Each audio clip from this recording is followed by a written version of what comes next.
चला तर मग सुरुवात करूया पहिल्या टप्प्यापासून. साहित्य आणि पूर्वतयारी, ज्याला आपण चवीचा पाया म्हणू शकतो. आता या पूर्ण प्रक्रियेचा पाया 3 मुख्य भागात विभागलेला आहे.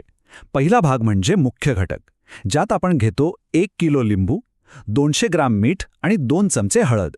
दुसरा भाग आहे मसाल्यांचा, जो लोणच्याला त्याचा तो खास तिखटपणा देतो.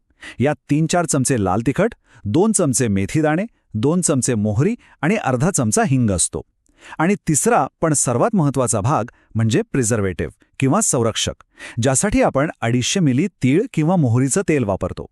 लक्षात घ्या, इथला प्रत्येक घटक, मग ते साधं मीठ असो व उग्र वासाचं मोहरीचं तेल, एक अतिशय विशिष्ट वैज्ञानिक भूमिका बजावत असतो. आता जरा या प्रमाणाकडे लक्ष द्या. 1 किलो लिंबांसाठी तब्बल 250 मिली तेल आणि 200 ग्रॅम मीठ. तुम्हाला वाटेल हे प्रमाण थोडं जास्तच आहे, बरोबर? पण याच जड आणि जास्त प्रमाणातील संरक्षक घटकांमध्ये तर खरं गुपित दडलंय.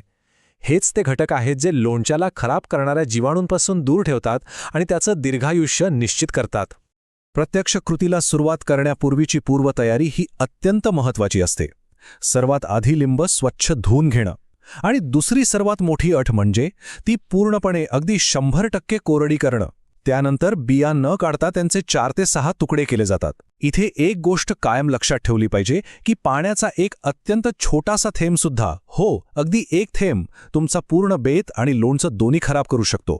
पुढे जाऊया दुसऱ्या टप्प्याकडे, मीठ आणि हळदीची जादू, म्हणजेच लोणचे मुरण्याची प्राथमिक प्रक्रिया.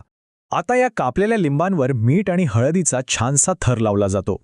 पण इथे खास काळजी घेतली जाते. हे मिश्रण नेहमी काचेच्या किंवा मातीच्या बरणीतच भरून ठेवलं जातं. धातूची भांडी इथे चुकूनही वापरली जात नाहीत. का? कारण लिंबातलं ॲसिड धातूवर लगेच रिॲक्ट करू शकतं.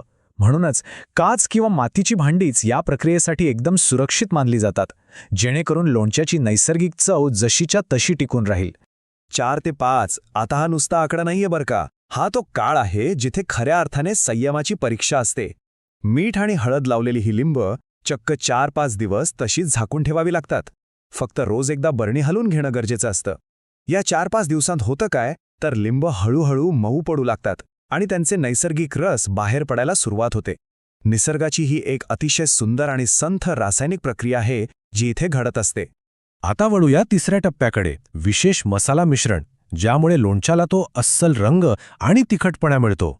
आता मसाल्यांची तयारी बघूया. मेथी आणि मोहरीचे दाणे कच्चे न वापरता ते हलक्या आचेवर भाजून जाडसर वाटले जातात. पण हे असं का केलं जातं? तर यामागेही एक साधं विज्ञान आहे. उष्णतेमुळे या दाण्यांमधली नैसर्गिक तेलं, ज्याला आपण इसेन्शियल ऑइल्स म्हणतो, ती सक्रिय होतात. आणि विश्वास ठेवा, हा एक छोटासा बदल त्या पूर्ण मसाल्याचा सुगंध आणि चव कित्येक पटींनी वाढवतो. मग बरोबर 4-5 दिवसांनी जेव्हा ती लिंब छान मऊ झालेली असतात, तेव्हा त्यात हे मसाले घातले जातात.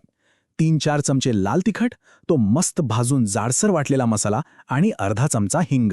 हिंगाचा तो उग्र विशिष्ट सुगंध आणि लाल तिखट तसंच भाजलेल्या मसाल्यांची खोली, हे सगळं एकत्र आल्यावर जी एक भन्नाट चव तयार होते ना, ती शब्दात सांगणं कठीण आहे.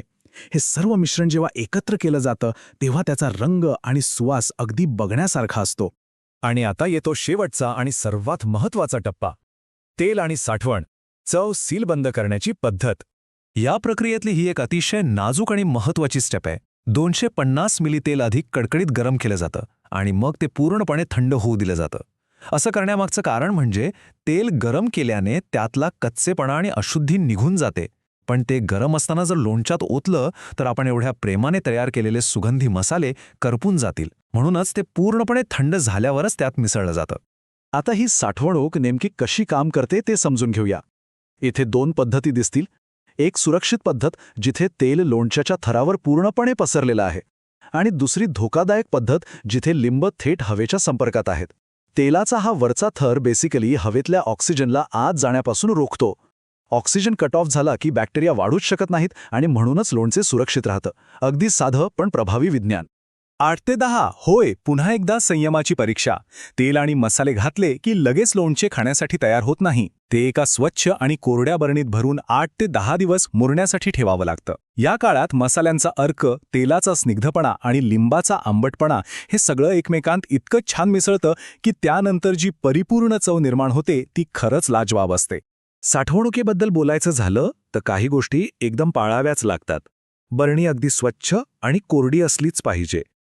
आणि खास जुनी पद्धत म्हणजे हे लोणचे जर उन्हात ठेवलं तर ते अधिक वेगाने मुरतं. सूर्याच्या या नैसर्गिक आणि सौम्य उष्णतेचा वापर करून अन्न प्रक्रिया करण्याची आपल्या पूर्वजांची ही पद्धत खरंच किती हुशारीची आहे ना. आणि आता सर्वात महत्त्वाचा सुवर्ण नियम: लोणचं नेहमी कोरड्या चमच्यानेच काढा. एवढी मेहनत, इतका संयम आणि अगदी मोजून मापून घातलेले घटक, हे सगळं पाण्याच्या एका छोट्याशा थेंबामुळे क्षणात वाया जाऊ शकतं. त्यामुळे कोरडा चमचा वापरणे ही केवळ सवय नाही, तर अन्नाचं संरक्षण करण्यासाठीची सर्वात महत्त्वाची खबरदारी आहे.